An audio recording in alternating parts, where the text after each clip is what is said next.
Hi, I'm Laura Flanders of The Laura Flanders Show. Watch every week on Free Speech TV, Link TV, YouTube, or if you're in New York, CUNY TV. Prefer to listen? Subscribe to the free podcast at lauraflanders.com. I end every week with a commentary. I call it the F word. Here's this week's. The lines are drawn, in oil as it happens. On the one hand, a growing number of cities, states, and colleges. On the other, our very fossil-fueled administration and its president. New York City announced January 12th a multi-billion-dollar lawsuit against 5 top oil companies, citing their contributions to global warming and their lies to the general public. New York City's suit, the biggest in the nation, follows similar cases brought by San Francisco and other California cities last year.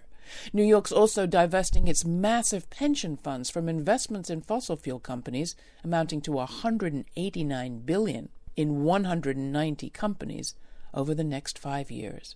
It's the biggest city and the biggest hunk of money to move yet. While Mayor de Blasio and his team were doing that this January, President Donald Trump and his were preparing his first State of the Union speech. Said cabinet, lest we forget, is stacked with former fossil fuel executives. Rex Tillerson, former ExxonMobil CEO, sits at state.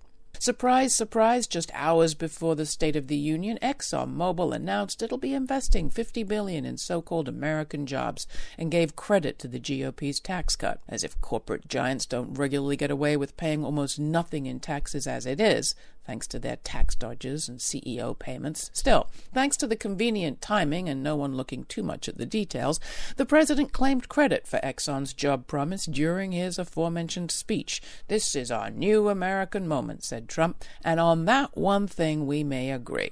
This story isn't really about a progressive mayor versus a fossil president. It's about a shift in consciousness, shifted by people, active on college campuses, in shareholder meetings, at law firms, banks, and city hall conference rooms. In just about 5 years, all that work shifted what looked like responsible risk, from investing in familiar old firms to getting out of them, and better still, making them pay up.